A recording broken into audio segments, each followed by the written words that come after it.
All right. Well, good afternoon to half the country and good morning to the rest. So happy to have you here with me today. Looking forward to chatting with you here. I'm going to turn off the screen share for just a second so I can say hi to everybody. I'm Joey Graham. So good to meet you all. Thank you so much for coming to join us today. We're going to be presenting, or I'm going to be presenting today about some of the key performance indicators or KPIs that we feel are most important to the HME revenue cycle. So we're not going to be talking about inventory type measures or those sort of things. We're really focused on your key metrics for your revenue cycle performance. So I'm going to go ahead and share my screen again, but it's so good to see you all, and I really appreciate you guys taking the time to join me today. All right, so sharing the screen now, and let's go ahead and get started, guys. So first, what are we here for? We're going to be talking about the key performance indicators like your DSO, your 90+ AR, open orders, things like that, holds. We're going to discuss topics like where does that data come from? And then we're also going to be talking about how do you analyze it? How do you review it? And so a little bit about me. It's so good to meet you all. I am Joey Graham, and I'm the Executive Vice President and General Manager at ProChant. We are a DME revenue cycle management company or billing service, and also a process outsourcing company. I've been in the industry for about 20 years now.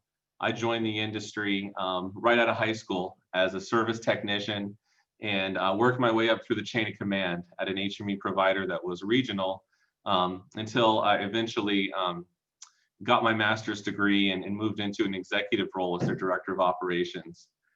From there, I was actually, I had the amazing opportunity to go work for Brightree for a while as a senior consultant. I got to really travel the country and visit providers and really work with them on site at solving business challenges. And eventually I became the vice president of revenue cycle for a company up in New York, which eventually led me into this role. So I've been an HME guy through and through all the way since I graduated high school. It's in my DNA.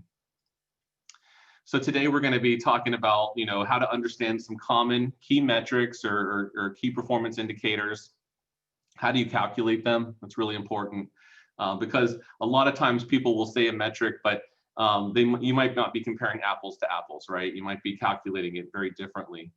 And then how do we apply those to our business decision-making process? So the key metrics that we're going to be talking about today are the DSO, because we have to talk about the DSO. It's very important. It's probably the #1 metric in our industry. And then 90+ AR is a very important one to us as well. What percentage of my accounts receivable is aged over 90 days from the date it billed? The payment rate, the write-off rate, the adjustment rate, the denial rate. So 4 really important rates there. 3 of those are rates relative to your allowable billing. So what percentage of your allowable billing is paid, what percentage of your allowable billing is written off, what percentage of your allowable billing is adjusted. And then the denial rate is what portion of the claims that you send out come back denied. And then finally, to round it out, we're going to talk about open orders and hold, because that's also very important. How many days worth of orders are sitting open in my system, and how many days worth of revenue is caught up in my hold. So that's what we're going to be talking about today. Those are the 8 key metrics that we really focus on when we're looking at the health of an HME provider's revenue cycle. As we go through this, if you have any questions, please feel free to type in the chat, type in the Q&A box. This is a lot of information. We'll be lucky to get through it all in the hour. So, if I don't get to you, I will respond to you afterwards. So please feel free to enter any questions you have into the chat or into the Q&A. So first, how do we apply these metrics? Before we jump in and start looking at the metrics, what are some things that we have to make sure we do when we're applying these metrics to our decision making? And really, there's 2 main ways that most providers do that. The first one is trend analysis, right? We want to make sure that we're seeing how those metrics are trending over time. Certainly 6-month trend, 12-month trend, that's very important to us to watch. And then benchmark analysis. Benchmark, is a way of comparing where do I stand versus where does the industry stand. So, you know, maybe I'm trending well, but I'm still well above the industry benchmark. So, or maybe, you know, I'm in the opposite thing where maybe I have an upward trend, but I'm actually well below the benchmark. So in both situations, it's slightly different the way you might approach that particular issue. So, you know, that's really what this is all about, the trend analysis, the benchmark analysis, and outlining or identifying any red flags. Red flags are going to be those outlier values that just kind of stand out. Negative trends. Negative trend is relative to the metric, right? And so, you know, certainly some metrics we want to trend up, some metrics we want to trend down. And then how are we out in terms of the established benchmarks? Are we well outside the benchmark? That would also be a red flag. So the first metric, and no conversation about DME KPIs would be complete without talking about the DSO. The DSO is by far the #1 metric in our industry in terms of the one that gets talked about the most, the one that gets written about the most, the one that most providers sort of have in their head, what their DSO is. And it's because the DSO is pretty well rounded. It represents both your billing and your AR. And for that reason, I don't like it so much because anything that impacts billing or AR would impact the DSO. So in some ways, it's almost 2 overall, but it definitely gives you an idea of, do I need to dig in more and where do I need to look? Now, so the DSO is simply the number of days, the average number of days between your data service and your data payment. And that's basically it. It's on average, how long does it take me to get paid from the date that I provided the product to the patient? So that's why it's really important. And certainly, you know, a lot of industries, it's only a couple days. You know, retail, it's 1 or 0 days, that DSO. But in our industry, since we're billing insurance payers and then we're having to hold that AR and follow up on it, manage that AR, our DSOs are a lot higher in our industry, unfortunately. How do you calculate it? So the first thing you have to calculate is allowable billing. And allowable billing is something you need to be able to calculate regardless. So this is going to be important throughout this presentation, that you have a really strong grip on what your allowable billing is.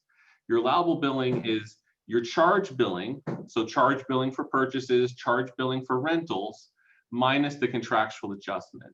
That contractual adjustment usually is something we set up in our price tables, right? So we set up that allowable adjustment or that contractual adjustment in our price tables. For instance, on a concentrator, we're going to bill $350 a month, but for the price table, the payer, we expect $150 a month. And so the contractual adjustment is $200 a month, right? We bill the $350, that's our charge billing. We take out that contractual adjustment, and then that gives us our allowable billing. So the charge billing for the concentrator in this example would be $350 a month, but the allowable billing would only be $150 a month. So when we're gauging ourselves and how well we're doing, we don't want to gauge ourselves off of charge billing because it's highly inflated and really doesn't mean anything. You really want to make sure that you are really focusing your energy on that allowable billing. So first figure out your allowable billing, and now you have to figure out your average daily billing. And so this is for the number of days that you calculated your allowable. Most companies would do this over 1 year. So they would figure out 1 year's worth of allowable billing, the last 12 months worth of allowable billing, divide that by 365. That gives me my average daily billing. But I could do different date ranges. So you can see, you can calculate it, but you want to make sure you're consistent. When you calculate this DSO, if you're going to do it some other way, some other date range, you want to use 6 months, you want to use 90 days instead, that's fine, but make sure you're consistent. Right? And also note that these benchmarks are based on an annual view. So that DSO is your total AR balance divided by your average daily billing. That's it. Total AR divided by average daily billing. Now that total AR is your true total AR. That includes the stuff that's sitting there on hold, the stuff that's sitting there pending. That's your true total AR balance is what's supposed to go into that DSO, not just the open AR. Okay. That's important because as we go forward and we look at the 90 plus, then we're only looking at the open AR when we're benchmarking that. But when we benchmark a DSO and when we want to calculate DSO and really see what's my true DSO, you got to include all your AR, right? You can't just include the AR that's billed. So what's a good DSO? A good DSO right now is about 60 days or less for all payers. Okay, that's all payers. So patients are your worst payer. I think we all know that. Patients are by far your worst payer. They're the payer that drives up your DSO. So a lot of times you take out that patient pay and your DSO looks a lot better. 30s, 40s, that's what you tend to see. But when you got that patient pay rolled in there, that's what drives it up. And so right now, a good DSO in our industry is about 60 days or less. Between 60 and 80 is pretty okay. It's pretty average. Over 80 days is definitely a problem. It's definitely, we need to figure out what's going on, what's driving up our DSO. Remember, your DSO is just a function of your average daily billing, so it's a function of your billing, and it's a function of your total AR balance. So it's directly correlated to your AR balance. In other words, as your AR goes up, if your average daily billing stays consistent, your DSO goes up.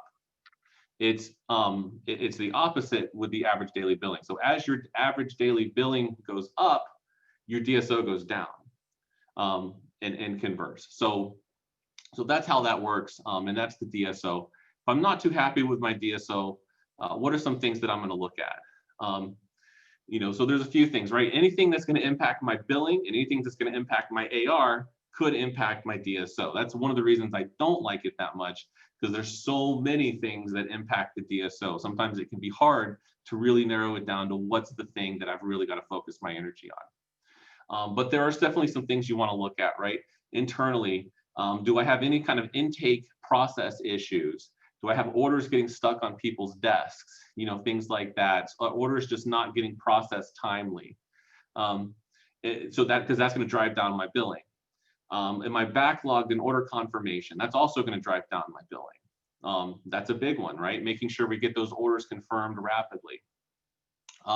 Inconsistent claim submission. So am I still doing things like submitting claims once a month or once a week, instead of doing it every single day like I should be? Do I have issues in managing that AR, especially and holds, AR and holds? Do I have problems managing those buckets? And is it properly staffed? Am I allowing those balances to grow out of control? Do I have processes in place to make sure that every balance gets addressed one way or the other? Deductible season always tends to drive up DSOs if we're going to do a big claim hold, right? Because that causes your AR balance to go up. And billing or system issues. So any kind of other internal issues like that could be holding up your billing or causing you to not work down that AR as rapidly as you should. And things that are causing AR issues like major denials and stuff, right? External factors, I could have issues with my documentation and my referrals. I could have issues with my payers getting eligibility and authorizations accurate and on time. I could have insurances that are really slow to pay, that are dragging their feet. I don't know if anybody on the call is working with Illinois Medicaid, but that's an ongoing IOU issue there for years now, where they just don't pay. Backlogged appeals and adjudication there, where I have claims that are backlogged with my payers to get it adjudicated for appeals. And then my fee schedules. Am I not keeping up with my fee schedules? And so I'm overbooking my allowable billing. I'm causing me to book too much AR. So all those things could be impacting my DSO. So it's hard, right? Because there's so many things to look at there. What I like to do is if there's a problem with the DSO, we also look at the other metrics. And a lot of times that'll guide us in the right direction of where we need to focus our energy. So the next metric we want to focus on then is our 90+ AR balance. And that's really important, right? This is the percentage of my accounts receivable that's aged over 90 days. And that's aged by transaction date is what I have there. That's kind of a Brightree term. If you don't have Brightree, that's your build date. That's, in other words, I'm benchmarking and I'm looking at the AR that's actually billed, because this is one of the most common metrics for determining how well is my collections team doing? How well is my AR team doing, right? We want to look at this and we want to see a nice low number there. So we don't want to penalize the team for claims that haven't billed, right? Because it's not their responsibility until it finally gets billed to go in there and get it collected. Or maybe it is, and that's a little different. But if it is, then that's this, these are different benchmarks, right? This benchmark was done based on open AR, or the AR that has billed. So how do you calculate it? It's pretty simple. You just sum the AR that's greater than 90 days when you have an aged AR report, divide that by the total AR balance.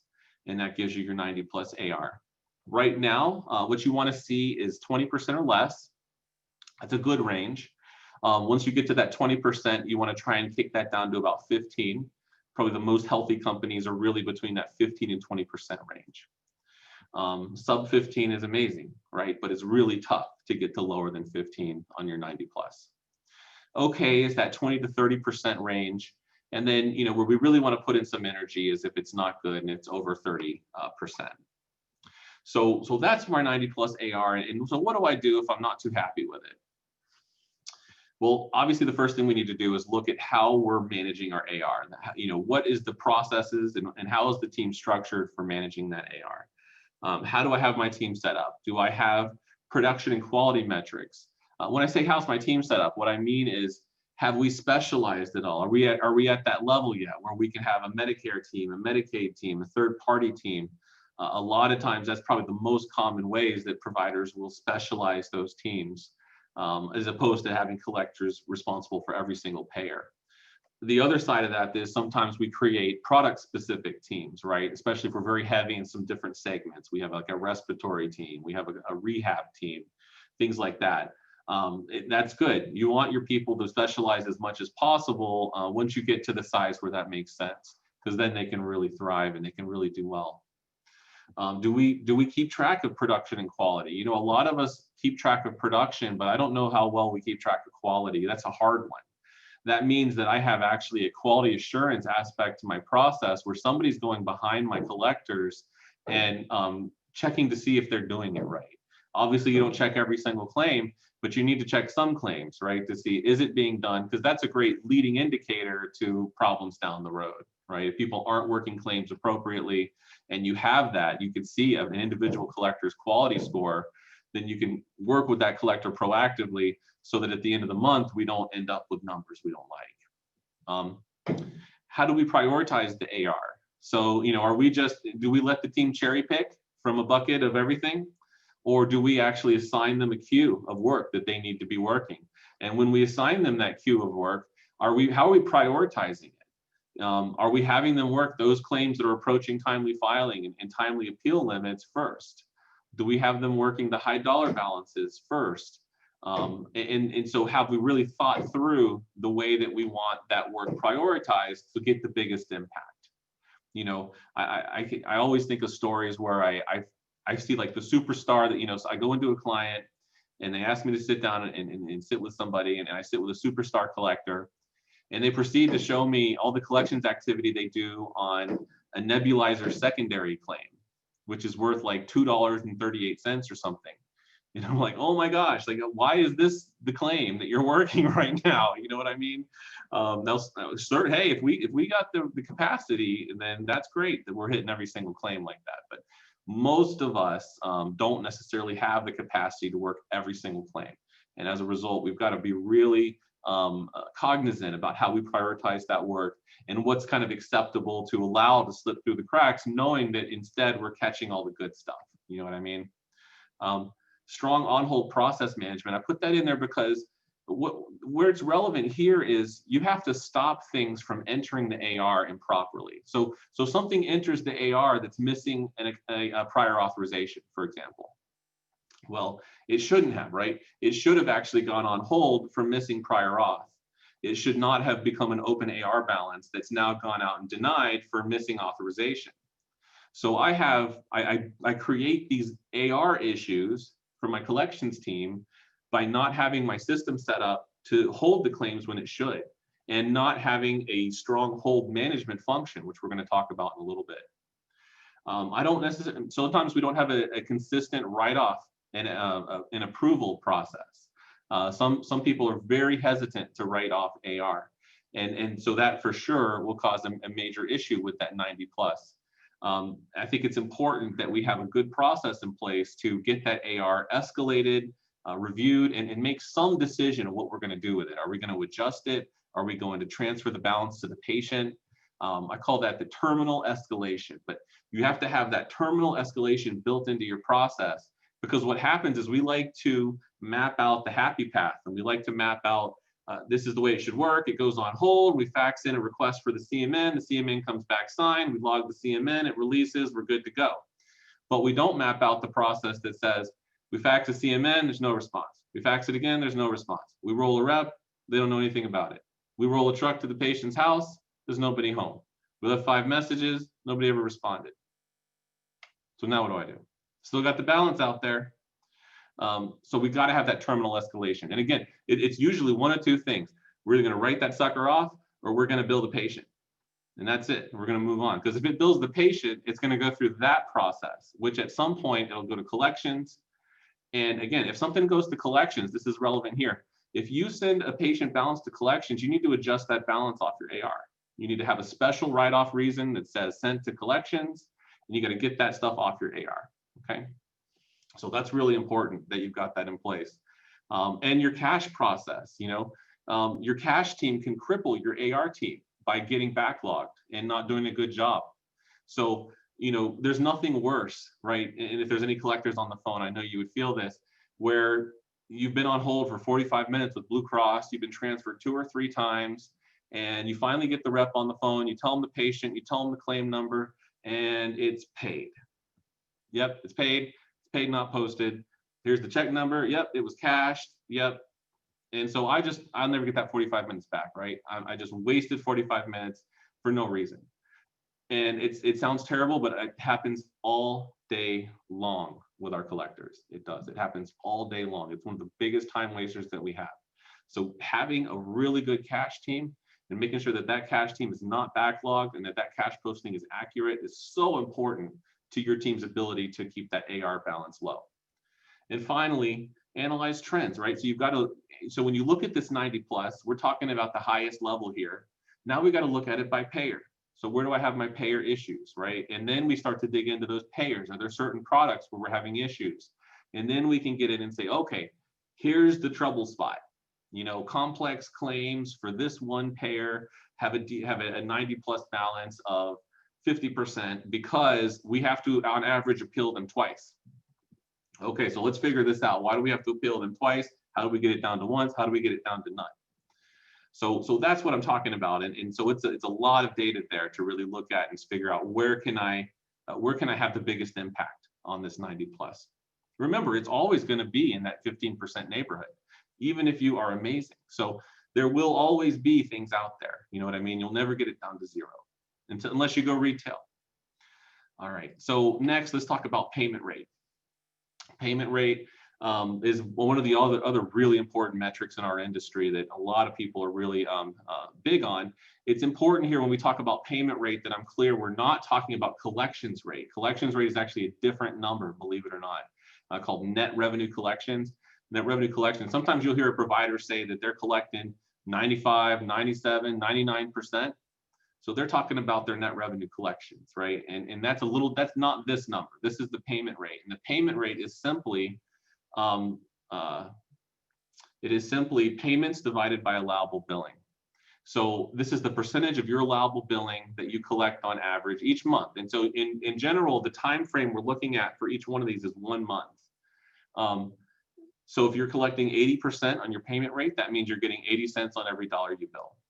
So first, obviously, you got to have that allowable billing in place. And you can see that, that's the same calculation as before. You're going to have that allowable billing for a lot of these. Now, your payment rate is simply payments divided by allowable billing, all within the same date range. And usually it's like, in Brightree, it's called the GL period or the accounting period. That's generally how you look at this payment rate, is in those GL periods. And usually it's the same GL period. So for right now, I would be looking at September. Since I'm in October, I'd be looking at September payments divided by September allowable billing. Now, I know you guys are saying, wait, Joey, I'm not going to get paid for what I billed in September until October and November. You're right.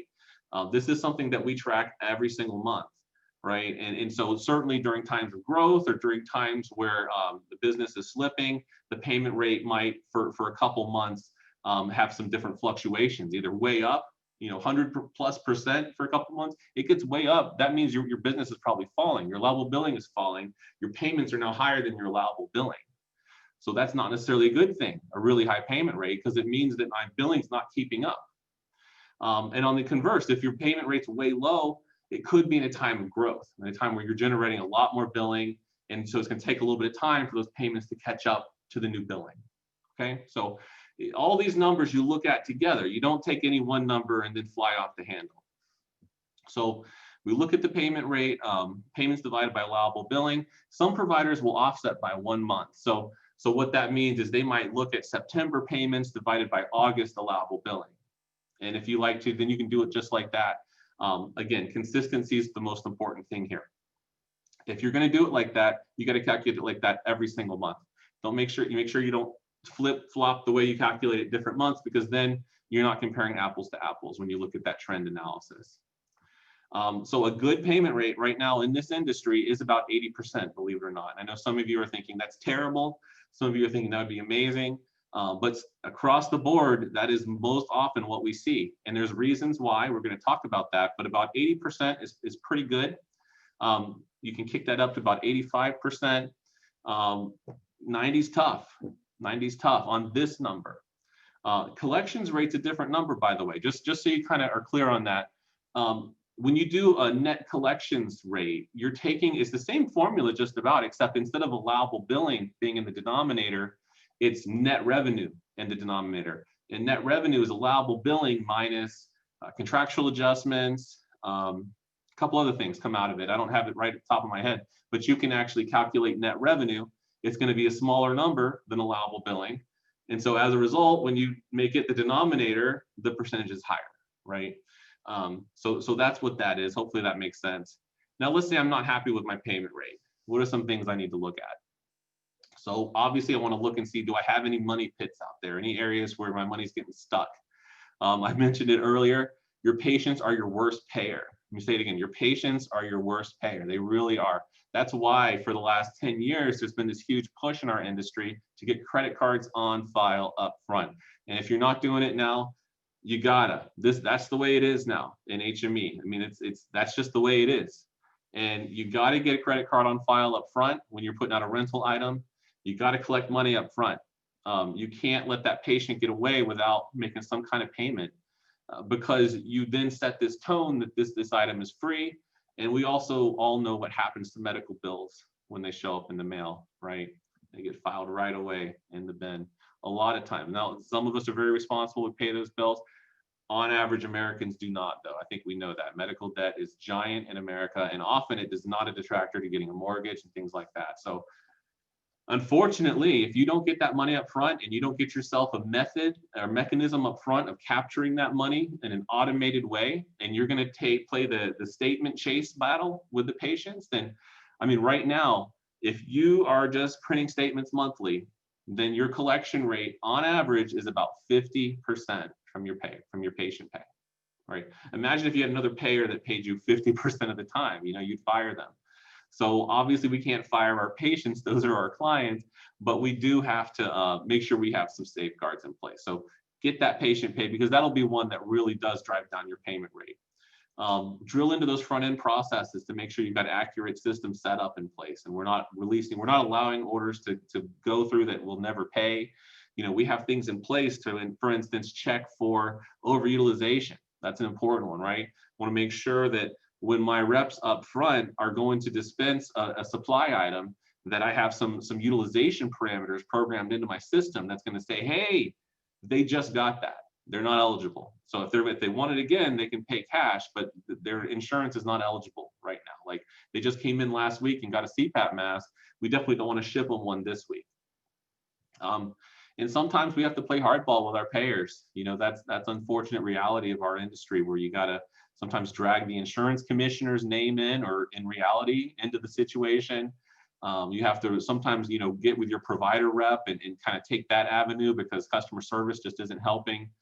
So sometimes you really do have to play hardball, and sometimes you have to fire payers and have to determine, we're not going to work with that payer anymore. Ensure accuracy. So are we booking allowables accurately? That's a really important one, right? I would guess, looking at your system, you probably have several hundred payers set up. So nobody's expecting you to set up several hundred price tables, unless you're like a publicly traded giant company or something like that. Most providers, that's nowhere near in the cards. But unfortunately, some providers, we still just have like the Medicare table and the commercial table, and that's it. Or maybe we have one or two tables, and that's all we have in terms of pricing set up in our system. You want to make sure you apply the 80-20 rule here. What are the 20% of your payers that make up 80% of your volume? And that's where you want to set up fee schedules and price tables and make sure that you've really got a grip on those payers and the rules for those payers, not just the fee schedule itself, but also, is a CMN required? Is an authorization required? Is a span date required? You know, all these different things get configured a lot of times at that price table or at that fee schedule type level. And so we want to make sure all that's accurate for those, again, 20% of payers that make up 80% of my volume. And again, that cash team, are they backlogged? Because that'll drive down my payment rate. If I'm not, they're 2 weeks behind on posting cash. We just closed the month and I think I had a horrible month, but I've still got 2 weeks of cash to post. So that doesn't help very much, right? Make it count. So you know, we already talked about getting that money up front from your patients, giving your team incentives to get those claims paid. You know, you want your team to feel a write-off just as acutely as you do. You know what I mean? And so is there some way that you can set up a compensation structure, incentive structure based on collections? Can we calculate payment rates by rep and then give them incentives to hit certain benchmarks and milestones with that payment rate? Let them participate in those collections to some small extent so they really feel the ownership of the claims. And then if you know, sometimes we can get really fancy with our data. Sometimes we can actually model our billing data to forecast payments. This is not easy. This is not, you'll say that again, only as far as I know, only the largest providers have really been able to do this, where you can take that billing data and in conjunction with processing times and other data, and you can build statistical models with that data to tell you when you should be expecting payments. And then you can actually track, did I get the payments I was expecting? And if not, what happened? And how can I improve my model? So all those things can be done to really kind of dig into that payment rate. Write-off rate. Now this is one, I forgot any owners on the phone, I know you just groaned. Nobody likes write-offs, and this write-off rate is definitely a sticky area for a lot of providers, right? This is the percentage of my allowable, again, that allowable billing. This is the percentage of my allowable billing that's being adjusted off my AR each month as bad debt. To calculate, you just simply sum up your write-offs, divide that by your allowable billing, again, for the same period. Usually, again, that GL period, that accounting period. So I would be looking at September write-offs divided by September allowable billing. Of course, I calculate that every single month. And right now in our industry, you want to see about 6% or less on the write-offs. Now, some of you I know are just went, no way, I would fire everyone if we had 6% write-offs. And some of you said, oh man, that is a dream to get to 6%. Again, these benchmarks are across all types of providers, large and small. So it's very average for the whole industry. So certainly if you have special payers, special product mix, for instance, if you're doing a lot with like DVT sleeves and stuff like that, you might have a much higher write-off rate, and maybe that's okay. That's sort of by design. There's enough margin in there. We understand we're going to be writing more off than the industry. So if I'm not too happy with my write-off rate, what can I do? And that write-off, again, that's bad debt. So we're going to talk about this in a second, but not every billing system has really separated a write-off versus an adjustment. A lot of times it's the same function. A lot of billing systems, it's just an adjustment. And when you make the adjustment, you have to pick a reason. And so that's where we have to get when we define what's a write-off, what's an adjustment. A write-off is something that should have billed and should have paid, but will never pay. An adjustment is something that never should have billed, or something that billed and is going to be rebilled. So that's the difference there. And again, write-offs are generally that bad debt. This is stuff that I should have been paid for, but I'm never going to get paid for. The most common reasons for write-offs are past timely filing. That's one that I know that owners hate, right? They just can't stand that one right there, past timely filing. Just a quick aside on that, the #1 reason for past timely filing denials and write-offs is poor hold management. It's because something sat on hold, missing a CMN for a year, and we just got it back, and we went ahead and released a year's worth of billing all in one shot. But by the way, it's United Healthcare, and they got a 90-day filing limit. So I've now got 9 months of adjustments. for past timely filing, because I got these denials back. They said past timely filing. A lot of times we like to come down on the AR team for past timely filing, but it's important we really understand that reason why, because a lot of times, again, what we've in our own studies found is about 75% of the time, when you go back to the root cause of a past timely filing denial, it's because a hold was released after the filing limit.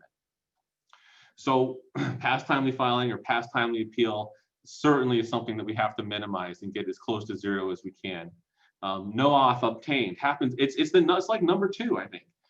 It's crazy how prevalent this issue is of authorizations not being obtained either upfront or as a renewal, right? We really struggle as an industry with renewal authorization. So making sure that we have a good, strong team and a good, strong process in place to handle those renewals is critical. Ineligible policies, that happens a lot, right? We've got the patients who are plan hoppers and they go from plan to plan to plan. And so you send a claim, they didn't tell you they changed insurance. Now you got a denial that says they got some other plan. Hopefully you can find the new plan. Hopefully you can get it rebuilt. Hopefully you're in network with this new plan. But sometimes the patients just fall off the face of the earth after this, and we end up having to write that off. And I talked about overutilization as well. That's a big one, still. And we have the opportunity, and I think pretty much every billing system right now, to put those utilization parameters in and stop our team right up front, right in the front office before they ever dispense, and try to prevent those from happening. External factors, a big one that happens right now is inpatient, right? The inpatient issues, they're in an inpatient episode, so they don't have their Part B benefits because they're using their Part A benefits. That's very prevalent. A lot of times we don't know until after the fact, right? We file a claim, we get that denial.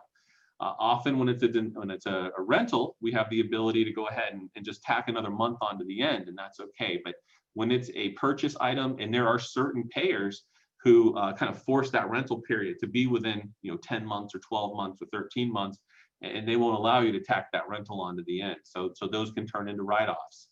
Obviously, patients pass away, that happens, and sometimes we bill past that date.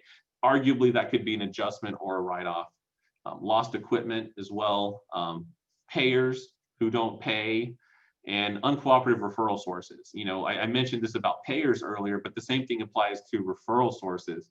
If you have a referral source and you go and you're able to see like write-off rates and payment rates by referral source, you might find that your best referral is also your worst and causing you the most issues because they're not sending you documentation, or the documentation they send you does not qualify, and they're not responsive. They won't make changes. They won't help you. They won't work with you. So, I think just like we can't be afraid to fire a payer, we can't be afraid to fire a referral source because not all business is good business. I think we all know that.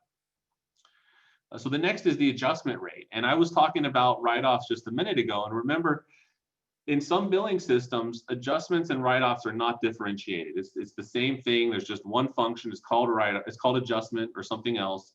But when you do it, you pick a reason. So it's important that when you go in and you set up those reasons, you standardize the way those reasons are set up. And really, you need 3 different buckets of reasons. You need the write-offs, that bad debt we talked about. You need the allowable adjustments. So that's the first part of this adjustment rate, the allowable adjustments that are taken during cash posting. Because we've all seen it where I said earlier, we had a concentrator, we billed at $350 a month, we allowed $150 a month, but now we get the EOB in and they're only allowing $105. And so now we've got to take an additional allowable adjustment to bring that balance down to 105 so I can post my payment, assuming it's being paid properly.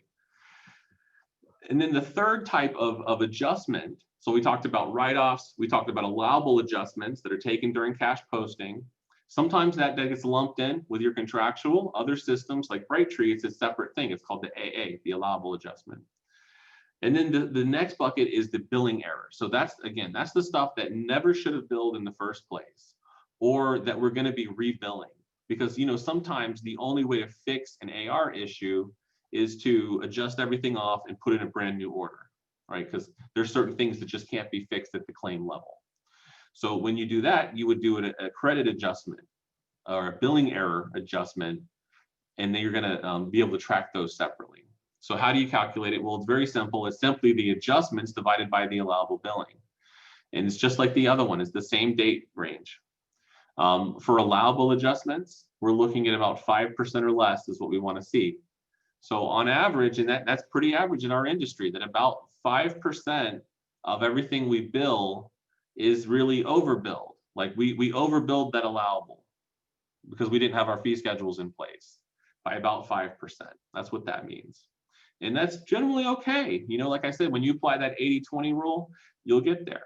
And the ones that are in the 5% are those random payers that you don't need to set up a fee schedule for. And then you've got your billing errors. So those are the things that never should have billed in the first place. And you want to keep that about 3% or less. So if you're not too happy with what's going on in either of these rates, you know, for the allowable adjustment, you definitely have the opportunity to go ahead and, you know, put in more fee schedules. You know, maybe you did the 80-20 rule and you're still at about 7%. So now let's roll in the next largest payer.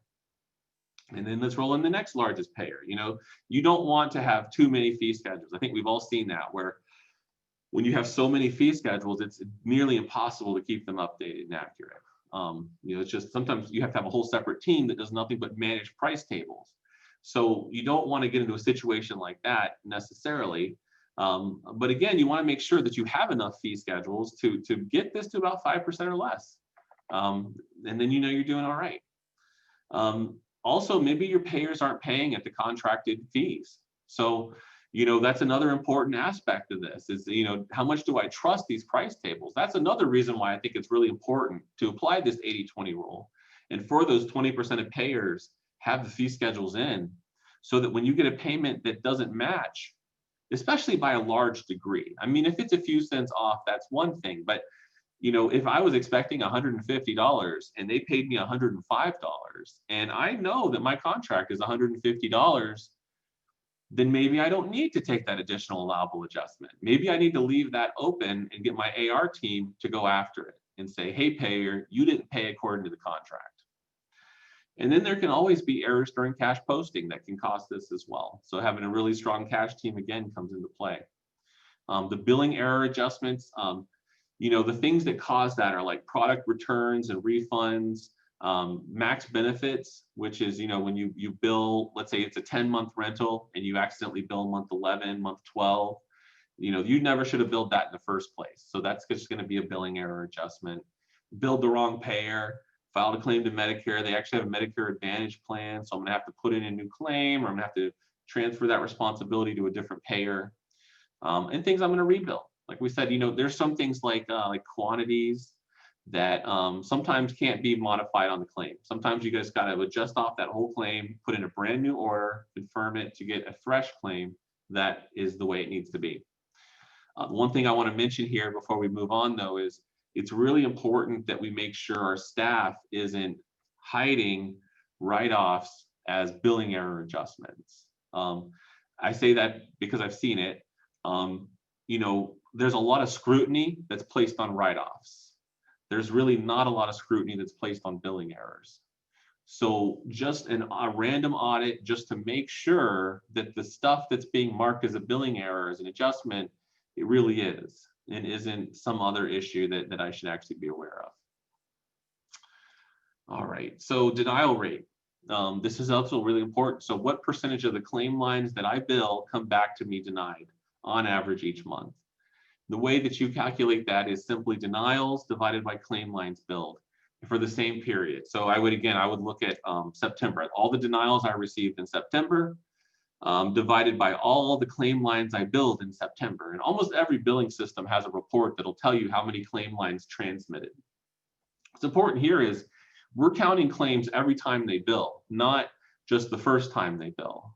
Okay, so when we do that claim lines billed, even if it was a resubmission, it's going to still count again. And if it gets resubmitted twice in a month, then it counts twice. So that's just the way this particular metric works. You have to look at the claim lines, all the claim lines that are billed, and all the denials that came in. And the denials, I didn't say it here, but these are preventable denials. There are certain denials that get carved out. There's no point in reporting on like CO45 denials, which come with almost every single EOB because your charge amount was higher than the allowable. So they go ahead and throw that denial code on there. That is not a denial that we need to count.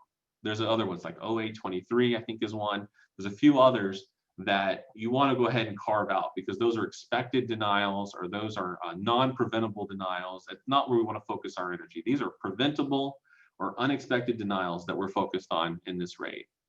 And we want to see about 10% or less. So some of you, again, where you're saying, oh, that's terrible. Some of you saying that would be amazing if we had 10% or less. That's an average across the industry. Certainly we've seen providers, 5% or even less than that. It all depends on how strong the processes are up front, how clean the claims are that are going out to prevent these denials from coming back. Some providers have a lot of denials simply because, by design, and hopefully those are carved out when you do this. But I know it can be tricky where there can be a denial code that, dependent on the product, it's either expected or unexpected, right? Because sometimes we bill like Medicaid for a denial so we can bill Medicare. But if we get that same denial from Medicare, then that's an actual issue. So there's little nuances there, but again, the same thing. It's preventable denials divided by the claim lines billed. If I'm not happy with my denial rate, what are some things that I can look at? Claim submission issues like coding issues, authorizations, because remember, the authorizations is one of the #1 reasons why claims denied. And can we scrub our claims before they go out? What can we do to make sure those claims are clean? That it has like narrative records, that it has all the things it needs to have. Front-end billing mistakes, again, overutilization, again, lack of medical necessity documentation. And then of course, you've got your insurance companies that I kind of think that they're like traffic cops at the end of the month where they've got to get a whole bunch of tickets in. It seems like some insurance companies will just randomly deny to get some kind of quota of denials before they continue processing. So just stay on top of those denials. And when you identify trends like that, you can sometimes go back to your provider rep, send them a spreadsheet, they can reprocess en masse without you having to go touch every single claim. And then the other thing I want to mention here is that another major reason for denials is patients changing insurance. And we mentioned that before with ineligible policy, but patients change insurance a lot, and that causes a lot of denials. So having a really strong process for change of insurance is really important, especially, you guys all know this, especially when you've got those patients who are changing to Medicare, because you've got to treat that like it's a brand new order, right? So that's denials. We've got 2 more metrics to talk about. So open order days is the next one. Open order days. This one's interesting. This is the number of days worth of orders that are tied up in my open orders. And what's interesting is at least the way the benchmark is calculated. There's a couple ways to calculate this, but for this benchmark, you're looking at every single open order in your system, including all the open tank orders, cannula orders, all the $0 stuff. If you've got a bunch of junk conversion orders, all of them. We're talking about every single order in your system, and we're actually counting orders. We're not counting dollars for this benchmark. So the way that you calculate this is you have your open orders, which is this is the count, total number of open orders divided by orders created. So orders created is for a date range, generally in 1 month. How many orders do we create in a month? So we would look at, for instance, in September, how many orders did we create? And that's over the course of 30 days.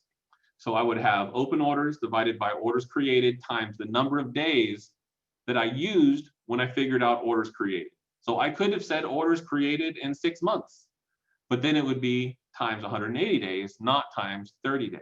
See? So that's how this metric works. And it's saying basically how many days worth of orders are sitting there.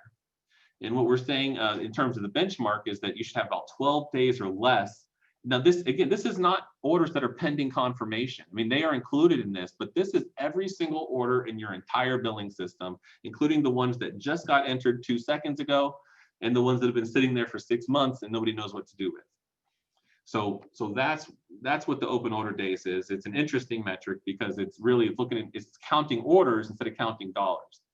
I said there's another way you could calculate this, and we like to do it that way, where we look at the dollars and we say how many days worth of billing is tied up in my open orders. Different benchmark, but it's another way to look at the same sort of concept. of open order days. How many days worth of orders are sitting out there? And we want to really manage that down, right? If I'm not happy with my open order days, what are some things that I can look at? There are certain slowdowns that will prevent confirmation, backlogs with your confirmation team. I know we talked about that earlier. That can really hurt your open orders. Orders that get stuck, they just get stuck in the process.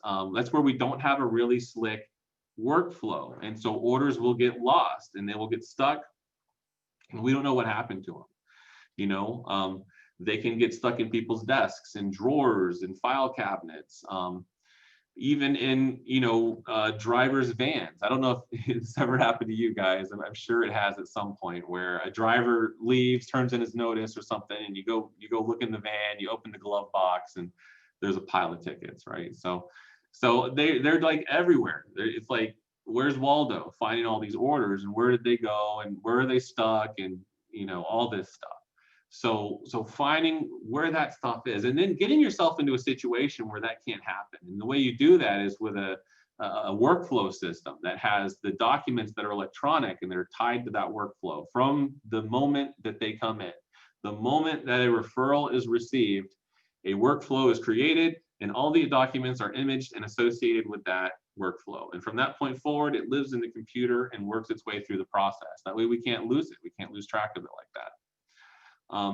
Missing documentation, slow to respond referrals. I mean, we've all had those where you get the brand new setup, but they won't send you the sleep study. And you're like, hey, I can't fill this order without a sleep study. And then you don't ever send it. And it's been sitting here for 2 weeks now, waiting on the sleep study.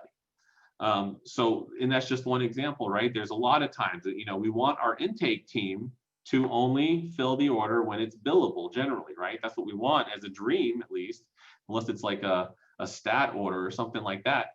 We want to make sure that we don't fill orders until we have everything, but that will sometimes cause orders to just sit there. You know what I mean? Especially when you don't have a good process to get them in. And now, of course, the doctor's office is at lower capacity and, especially, during their March, April timeframe, you almost didn't get any responses from your doctors. Now they're coming in more, there's more people in the office, but still having some issues there. That's an issue this whole industry is struggling with right now. Inefficient fulfillment processes, tickets piling up. We talked about that in the warehouse with your drivers. Maybe it's not even with your drivers. Maybe it's with your dispatcher. Maybe there's other things that are happening causing these orders to get stuck. What can we do? Or what are some resolutions? We want to, of course, with our confirmation team, we want to get those orders confirmed within 48 hours. That's generally what we want to see, within 2 business days. 2 business days from when that order gets filled, it needs to be billed.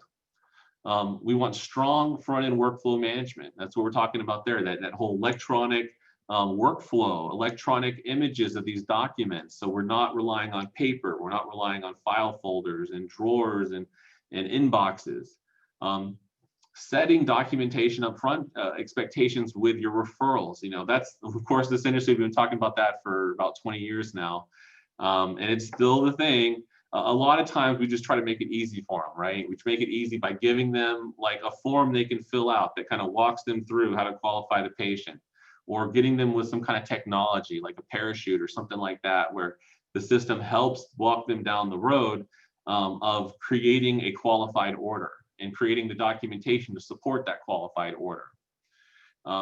Going mobile with your fulfillment specifically. So I have yet to come across a provider who went through the pain and expense of implementing a mobile delivery system that, a year later said that was a huge mistake. We never should have done that, right? It's not the easiest thing in the world to get in place, but once it is in place, you go, oh my God, I can't believe that it was ever different. All of a sudden the orders show back up in the file immediately signed as soon as they're done. I don't have lost tickets anymore.